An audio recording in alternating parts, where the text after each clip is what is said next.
Salut tout le monde, j'espère que j'ai pas été trop longue, mais je vous promets, je fais de mon mieux pour sortir les vidéos à temps ou pas trop tard. Mais voilà, en fait, c'est vraiment mon maximum en ce moment. Bref, pour cette semaine, donc les avis étaient majoritaires pour un autre épisode de Traits d'horreur, et donc ce sera un autre épisode de Traits d'horreur. Mais bien sûr, je vous réserve quelques surprises en cours de route. Il y aura des histoires et des révélations qui vaudront le coup de rester jusqu'au bout de la vidéo, mettons. Aussi, petite exclusivité, j'ai jamais fait ça, en fait, j'ai jamais checké le Reddit France. Et là, je suis tombée sur deux pépites de Reddit France que je vous propose aujourd'hui. Du coup, si les personnes se reconnaissent, parce que bien sûr, je change les noms à chaque fois, je leur fais un petit coucou et je leur dis bravo pour votre témérité, puis bravo pour avoir raconté vos histoires. C'était vraiment des histoires flippantes et passionnantes à la fois. Je tiens aussi à m'excuser à l'avance pour ma petite voix rock parce que je viens de sortir d'une bronchite qui était pas du tout amusante à vivre. Et je l'ai encore un petit peu, mais ça va mieux. J'ai toujours un petit peu la voix rock, du coup, désolée d'avance pour ça. Et finalement, je tiens à vous rappeler d'aller faire un petit tour dans l'onglet communauté pour justement voter pour votre prochain épisode qui sait, peut-être sera peut-être un autre genre de trait d'horreur comme ça ou une histoire qui vous tenterait plus que d'autres. Sur ce, j'ai plus rien à ajouter. Vous êtes avec Gaïa et je vous souhaite la bienvenue dans un nouvel épisode de Horror Gaïa.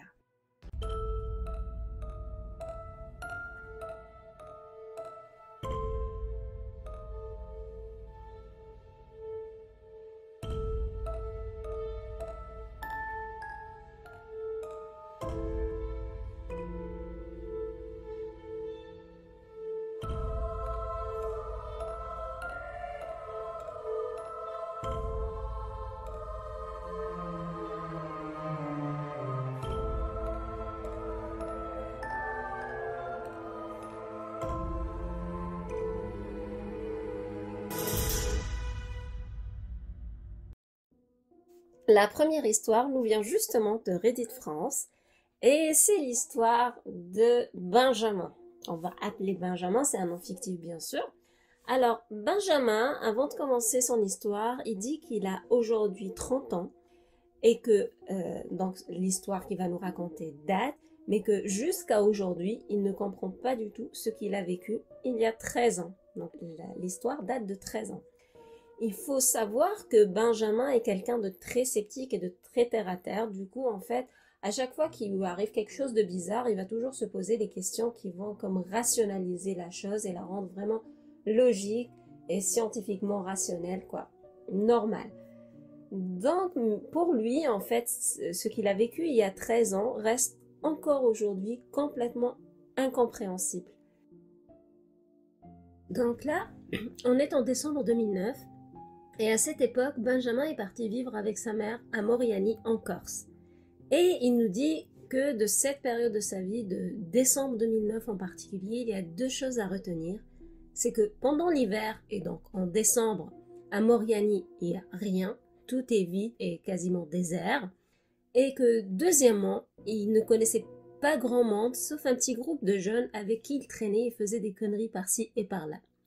Et c'est justement le plus vieux des mecs de ce groupe de jeunes, qu'on va appeler Nicolas, qui a eu l'idée un jour que son petit groupe fasse quelque chose de jamais entamé avant, de jamais testé. C'est d'aller un soir visiter une maison abandonnée à Saint-Nicolas, qui est un petit village juste au-dessus de Moriani. Nicolas avait bien sûr le permis et il pouvait tous les emmener vers cette maison qui se trouvait apparemment en haut d'une colline. Dans le groupe, Benjamin nous dit qu'il y avait aussi Marc et Alexandre qui sont deux amis des environs. Benjamin précise que cette idée effrayait surtout Nicolas et Marc. Du coup, la personne qui avait proposé l'idée est vraiment effrayée par l'idée. Parce que justement, Nicolas et Marc, ils étaient plus superstitieux, alors que Alexandre et lui-même, ils étaient plus comme... Ouais, on va visiter un truc abandonné juste par curiosité, mais il n'y a pas de quoi avoir peur. Benjamin nous raconte qu'il était là aux alentours de 20h, il faisait déjà nuit, quand le petit groupe avait pris la route. Mais bien sûr, Benjamin nous dit qu'en fait, en route pour le village, il y avait une petite angoisse qui s'est insérée dans sa tête. Il dit que son angoisse venait pas tant du fait qu'il avait peur des esprits parce qu'il n'y croyait pas, mais il avait peur des humains, car on ne sait jamais ce qui pourrait arriver, genre un SDF, des groupes de personnes qui boivent ou qui sont intoxiquées.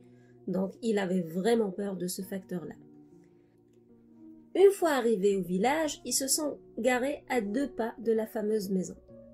Et à peine la musique éteinte dans la voiture et que tout est revenu au calme, l'ambiance a complètement changé d'un coup. Alors il s'est donné comme mission de motiver tout le monde en sortant le premier de la voiture. Mais à peine il était dehors que lui et Marc avaient entendu un bruit assez fort en provenance de la maison. Ok, ça c'est chelou. Benjamin cherchait à comprendre d'où venait le bruit et en regardant justement, il a remarqué qu'à gauche de la maison, il y avait un petit jardin ouvert avec un cheval blanc qui broutait son fourrage en les regardant. Il disait que le cheval était d'une beauté presque rassurante, mais qui avait un côté un peu flippant quand même. Mais rien d'anormal, car il nous dit que c'est fréquent que les animaux soient en liberté en Corse en hiver. Bref, le petit groupe s'est donc rapproché de la maison et avait décidé de l'observer de l'extérieur.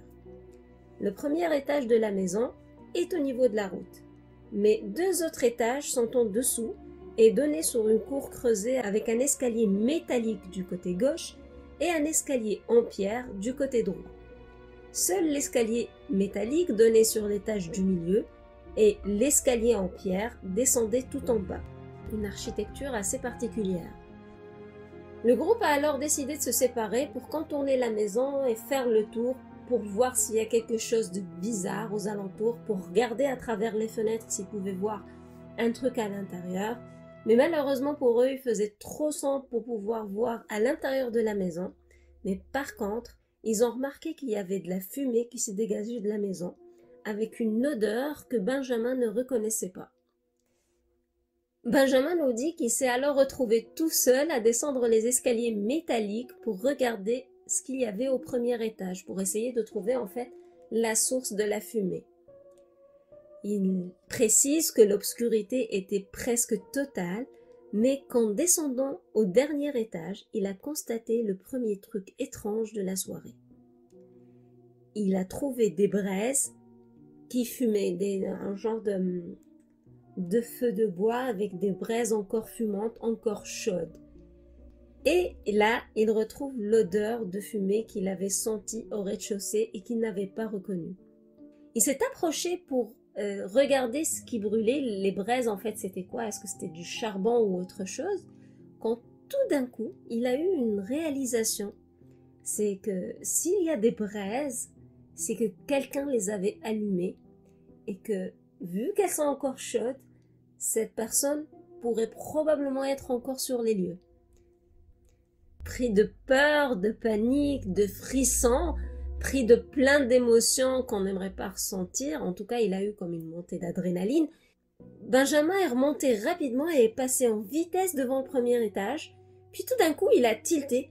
En fait il s'est arrêté, il s'est dit qu'il a vu quelque chose du coin de l'œil, alors il est redescendu pour observer la fenêtre, et là, il s'est retrouvé confronté à, d'après ses propos, l'un des plus gros mystères de sa vie.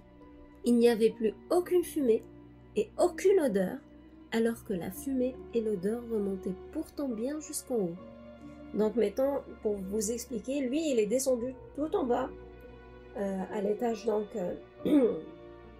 où atterrissaient les escaliers métalliques. Donc pas tout en bas, mais le premier étage du sous-sol. Mettons, quand tu pars en haut, que tu regardes la maison, il y a de la fumée qui remonte. Logiquement, s'il y a de la fumée qui remonte, elle va remonter par tous les étages. Mais lui, donc, il voyait la fumée remonter tout en haut de la maison parce qu'il la voyait partir de là où il était jusqu'en haut. Mais quand il arrivait à l'étage intermédiaire, que lui, il avait dit premier étage, là, il n'y avait plus de fumée. Donc, c'est comme si la fumée remontait du premier étage, s'arrêtait à l'étage intermédiaire, elle ne diffusait pas, mais qu'elle continuait quand même de remonter tout en haut. Je ne sais pas si mon explication est claire, mais c'est ça le truc bizarre qui l'a interpellé en fait. Vu que son cerveau percute pas, puis c'est normal, aucun cerveau humain normalement ne percuterait comment une fumée peut se couper. Du coup, Benjamin, ce qu'il fait, c'est qu'il se penche du premier étage pour voir la fumée et il la voit remonter de l'étage du bas, là où il était, se couper à son étage, puis se poursuivre à l'étage d'après. C'est super bizarre et super flippant. Alors qu'il était complètement intrigué par ce qu'il regardait, pas vraiment flippé, mais c'est comme il réalise pas, puis il se demande pourquoi. Et là, en fait, il entend les autres crier, en fait, parce qu'il y avait ses potes aussi de l'autre côté, il n'était pas tout seul. Et puis, il entend justement ses potes crier. Il les a alors rejoints par l'escalier de pierre. Je vous rappelle donc, l'escalier de pierre descend tout en bas, encore plus bas que l'étage où Rémi était. Et il les trouva devant une grande porte en bois qui voulait tous ouvrir pour voir en fait ce qu'il y avait derrière. Il leur dit qu'il a trouvé des braises en fait qui brûlaient à l'étage et donc c'était probablement dangereux, qu'il y avait probablement quelqu'un ici qui n'était pas tout seul. Mais Nicolas et Alexandre étaient tellement comme obnubilés par cette porte et tenaient à l'ouvrir que ils l'ont pas entendu en fait, tout simplement. Et du coup, en fait, en voulant forcer la porte, elle a fini par céder. Et à l'intérieur, ils ont découvert une pièce sombre. Et le sol de la pièce était tout maculé de sang. T'imagines, genre, il y avait du sang partout sur le sol. Alors tout le groupe a été pris de panique et ils ont pris la fuite en courant vers leur voiture à toute vitesse. Une fois dans la voiture, ils ont pris quelques minutes pour réfléchir et dédramatiser ce qu'ils avaient vécu, et ils se sont dit que peut-être justement le lieu devait appartenir à un chasseur qui l'utilisait pour dépecer ses bêtes, et du coup Nicolas était partant pour y retourner, mais Benjamin lui a expliqué qu'il était tombé sur des braises, en fait lui a réexpliqué encore une fois, ce qui voulait dire que le propriétaire ou la personne justement responsable et des braises et peut-être de ce qu'ils avaient trouvé dans la chambre ou dans le local qu'ils avaient forcé n'était pas vraiment loin. Mais écoute, apparemment Nicolas était trop têtu et il a décidé de retourner. Et vu que ses amis ne voulaient pas le laisser y aller tout seul, ils ont tous décidé d'y aller. Faut dire qu'ils étaient tous courageux à un moment donné. Arrivés à nouveau sur les lieux, ils ont poussé la porte, mais cette fois-ci en étant sur leur garde. Puis là, Marc a allumé sa lampe torche pour bien voir, pour mieux voir cette fois-ci, et ils ont vu qu'il y avait une table au fond de la pièce avec au-dessus le cadavre d'un animal dépecé. Donc là, ça s'explique, leur raisonnement était bon, mais assez dégoûtant quand même de voir ça, et d'ailleurs c'est ce que Benjamin nous dit, qu'il était vraiment dégoûté, il est sorti de la pièce, et ses potes l'ont suivi, ils ont pris la voiture et ils ont tracé. Ils ont décidé de rentrer chez eux, ils étaient complètement choqués et on le comprend, mais il nous dit que tout ne s'arrête pas là. Ils sont pas rentrés chez eux comme ça. Car sur la route du retour, il y avait un gros arbre qui était couché sur la route et qui barrait complètement leur chemin.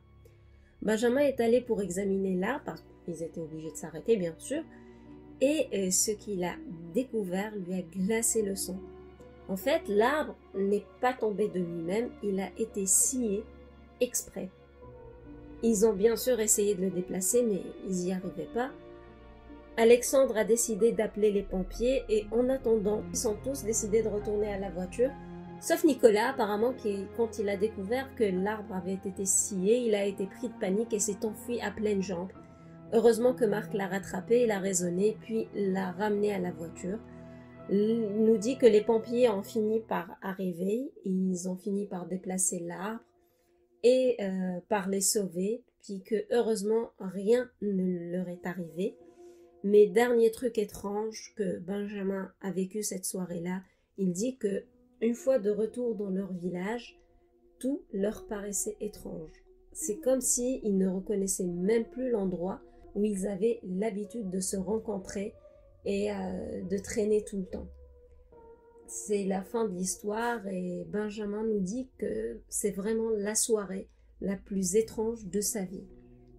Voilà pour la première histoire de Reddit France. C'est quand même assez étrange. De un, une fumée qui se coupe, un animal dépecé, un cheval blanc tout seul. Bon, il nous dit que le cheval c'est normal. Puis après, tu retournes et tu reconnais pas ton propre village. Mais là, peut-être c'est justement dû au choc. Je sais pas quel est votre avis. J'ai pas d'explication pour la fumée, hein. Mais par contre, pour le fait qu'on reconnaisse pas un endroit, c'est peut-être aussi justement un effet post-traumatique, post-choc, parce qu'on a vécu trop d'émotions. Et du coup, arriver à un endroit qui nous est normalement familier, là, justement, tellement on se sent plus en sécurité à ce moment-là, que même cet endroit nous paraît complètement différent. J'ai hâte d'entendre vos avis et vos commentaires sur cette histoire, puis je fais un petit coucou encore une fois à Benjamin et je le remercie d'avoir partagé son histoire sur Reddit France du coup. Et la deuxième histoire est celle de Sandra. Et c'est encore une histoire de Reddit France, comme je vous ai dit, c'est 2 histoires de Reddit France. Anna nous dit que son histoire date d'il y a 2 ans. À l'époque, elle avait 19 ans et sa copine Sandra en avait 20. Elle nous dit qu'à l'époque, elles vivaient ensemble en colocation dans un petit appartement simple, pas loin de la fac. Un truc qu'on fait tous quand on est étudiant. Alors, toutes les deux possédaient un compte TikTok conjoint et elles publiaient pas mal de contenu dedans, genre des blogs, des danses, des astuces, des blagues. Enfin, c'était varié qu'elle nous disait. C'est un peu un compte TikTok assez standard, mais qui était pas mal apprécié. Et grâce à quoi elles étaient donc pas mal reconnues dans leur faculté. Un matin, en se levant tôt pour aller en cours, Anna a constaté que Sandra dormait encore. Elle en a alors profité pour voir son téléphone et regarder leurs nouvelles notifications et les nouveaux abonnés sur le compte TikTok. Sur TikTok, justement, elle a vu un message d'un inconnu dans sa boîte de réception. Ce message disait « J'adore votre compte les filles, on pourrait faire connaissance et peut-être un jour se voir ». Anna trouvait ce message assez malaisant pour dire, pas étrange mais vraiment malaisant, c'est-à-dire que sur les commentaires TikTok, voir ça à partir d'inconnus, c'est pas vraiment ce qu'on apprécierait le plus et ce qui nous rendrait le plus à l'aise.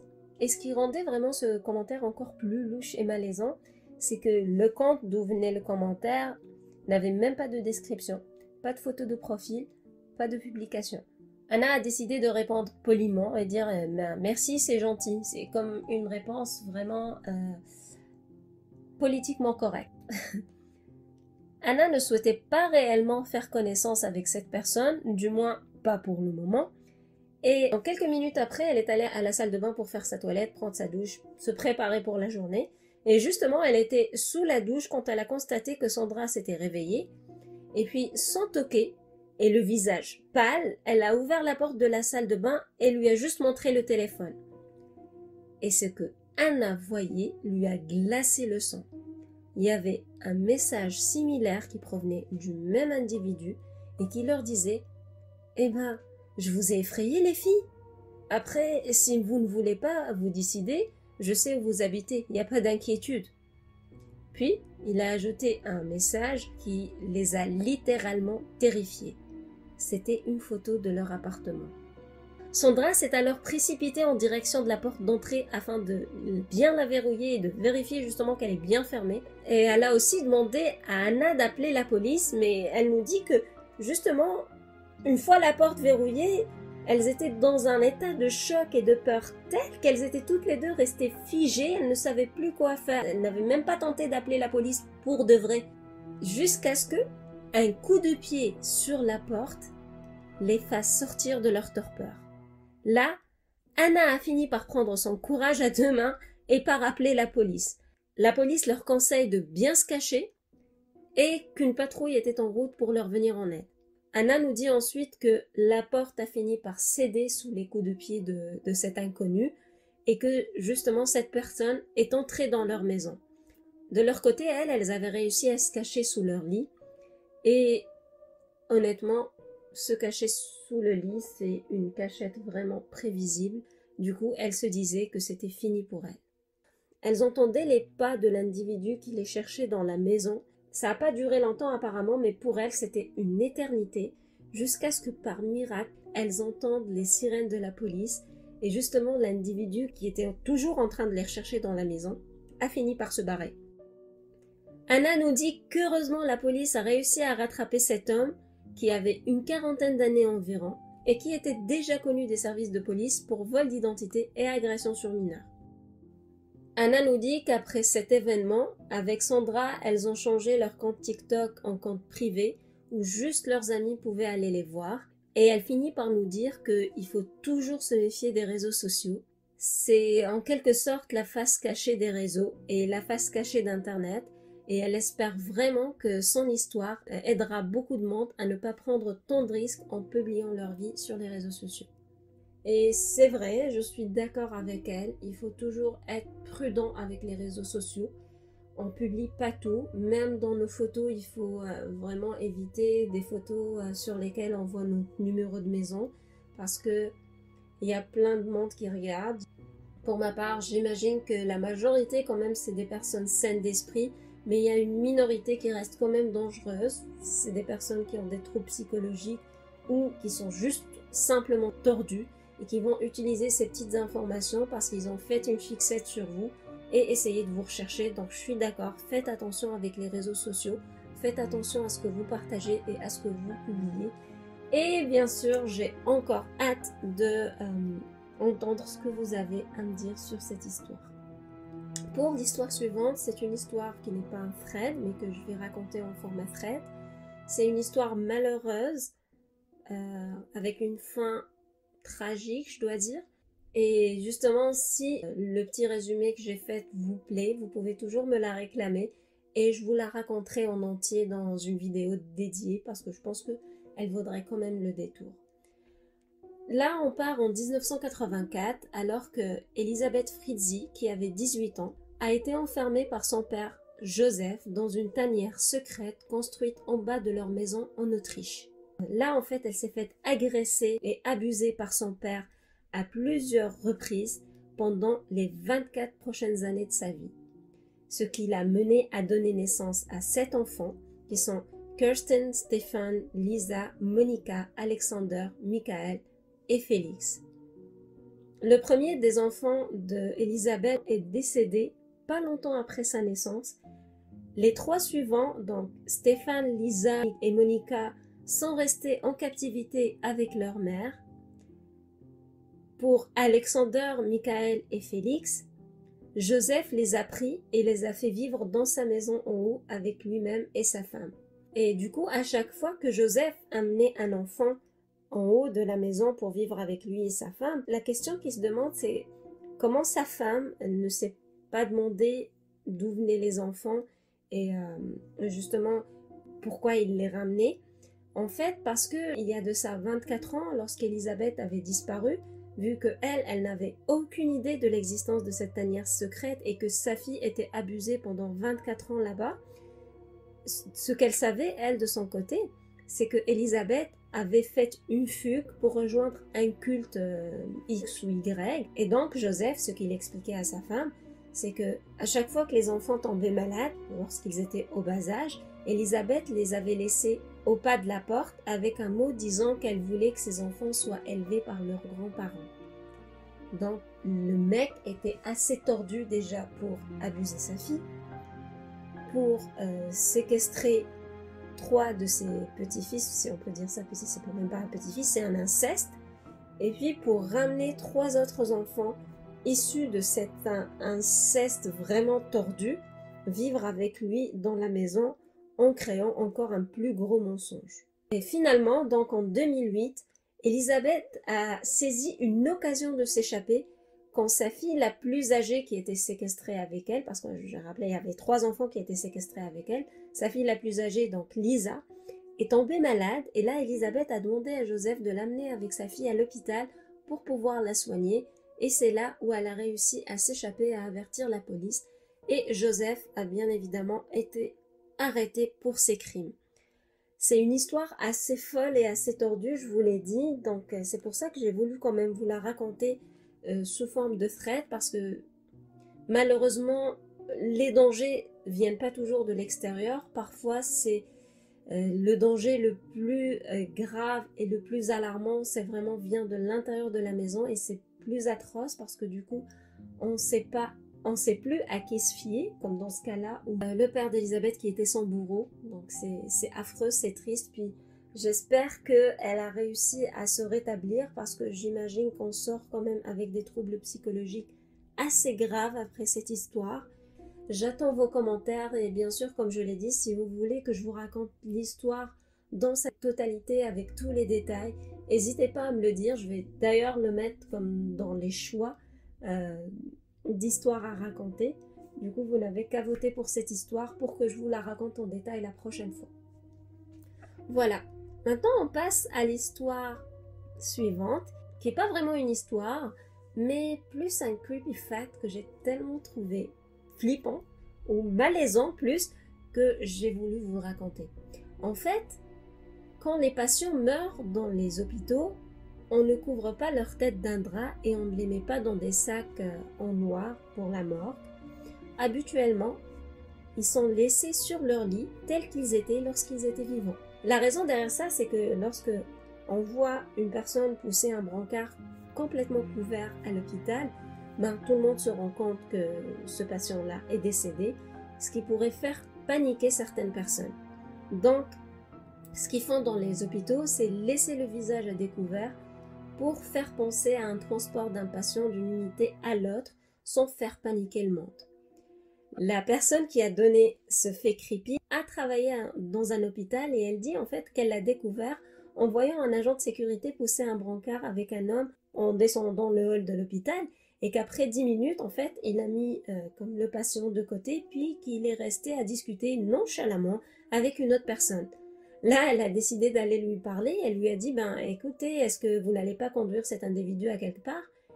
Et là, il est reparti. Il lui a dit, non, j'ai le temps, il va juste à la morgue. Et là, la personne qui raconte dit qu'elle a demandé à l'agent pourquoi il n'avait pas en fait sa tête couverte. Et l'agent lui a répondu en riant que c'est pour que tout le monde pense qu'il est juste endormi. Le creepy fact est pas mal, j'ai vraiment eu les frissons parce que du coup là en partant à l'hôpital, à chaque fois que je verrai un patient endormi sur un brancard, je me demanderai s'il est vivant ou mort et je pense juste essayer de voir s'il respire ou pas.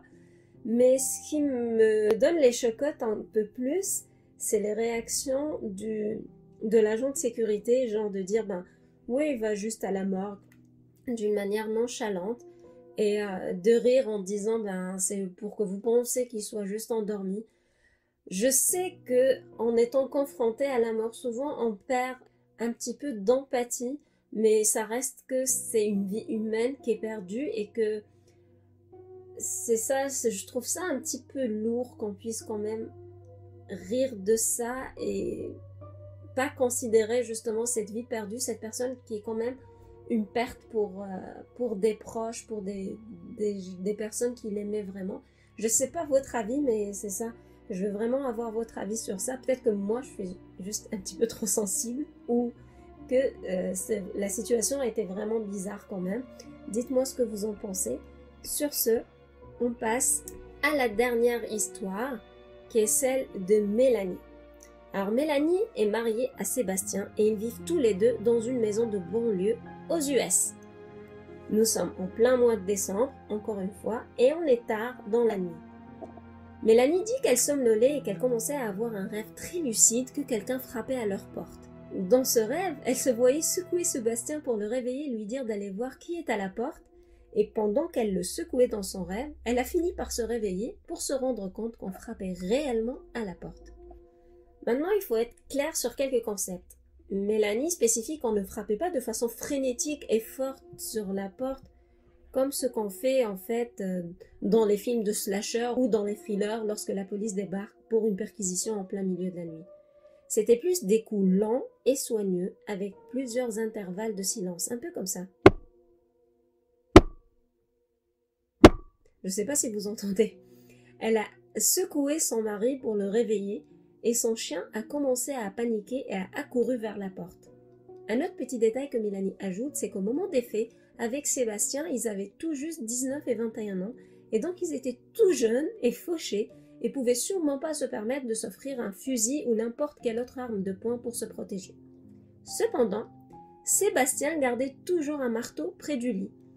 Alors, courageux comme il demande à Mélanie de rester dans la chambre et de garder le silence, d'être le plus silencieuse possible. Il prend son marteau et commence à avancer lentement dans le couloir.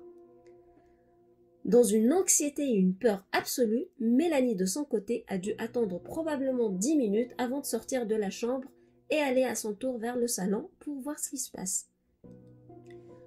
On est en décembre, donc à la période de Noël, il y avait le sapin et elle s'est cachée juste derrière le sapin de Noël qui était justement juste à l'arrière de l'entrée du salon, et de là, elle pouvait tout observer sans être elle-même vue. Elle nous dit qu'elle avait pu voir Sébastien caché derrière la porte d'entrée, son marteau à la main, mais toujours dans un genre d'angle mort par rapport à la personne qui est à l'extérieur, de sorte que l'homme à l'extérieur ne puisse pas le voir, parce que comme la plupart des portes aux États-Unis, en fait, il y a une partie de la porte qui est une baie vitrée. Donc, si tu es en haut, la personne qui est derrière la porte peut toujours t'apercevoir. Là, Mélanie dit qu'elle a pu voir l'inconnu frapper doucement à la porte, qu'il attendait quelques instants, puis qu'il marchait vers la fenêtre de leur chambre, qu'il frôlait avec le bras parce qu'il ne pouvait pas voir, elle était un petit peu en haut, il ne pouvait pas voir, il essayait mais il n'y arrivait pas. Puis il retournait lentement à la porte pour frapper de nouveau avec le même rythme. Elle dit que ça s'est déroulé pendant 15 minutes, au point où elle n'en pouvait plus, et elle a appelé la police, parce que ça devait s'arrêter à quelque part. Et heureusement, la police est arrivée dans les 15 minutes ou presque qui ont suivi l'appel de Mélanie, et au moment où ils ont débarqué, l'homme était en train de marcher vers l'église de quartier, qui était pas loin de leur maison, et il traversait justement la rue.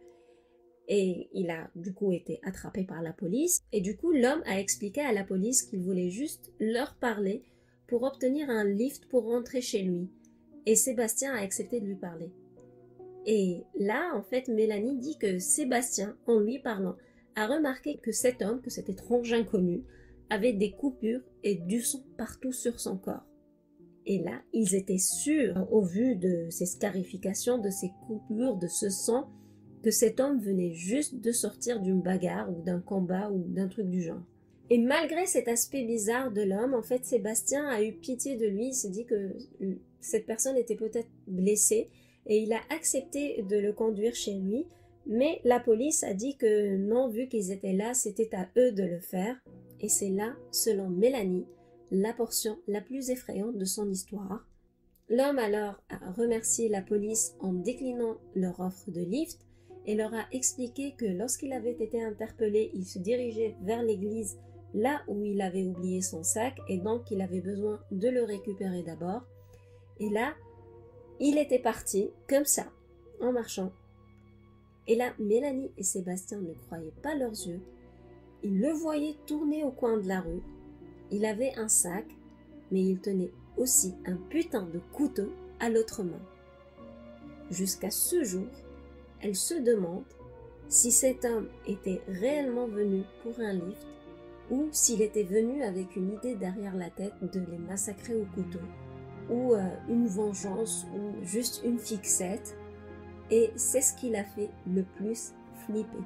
Voilà, c'est le dernier Fred. J'espère que je l'ai bien raconté. Lui, je l'ai aimé, mais il était un petit peu difficile à comprendre et à structurer. J'espère que les threads vous ont plu, j'espère que vous êtes restés jusqu'au bout. N'oubliez pas d'aller voter dans l'onglet communauté pour le prochain épisode. J'attends vos commentaires sur les histoires. Si vous avez des histoires à me raconter, n'hésitez pas à m'écrire sur mon courriel qui s'affiche ici ou que vous trouverez dans la description pareil.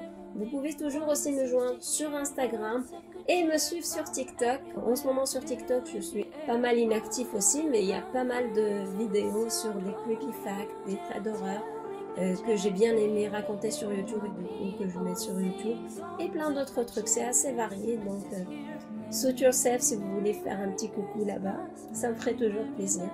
Et bien sûr, si vous n'êtes pas encore abonné à la chaîne, abonnez-vous, ça me donnerait un petit coucou, si ça me ferait un grand plaisir de voir ma famille s'agrandir. Sur ce, je vous dis à très bientôt. J'attends vos commentaires avec impatience. Passez une bonne semaine, un bon week-end, une bonne journée. C'est la période des fêtes, amusez-vous puis soyez prudents.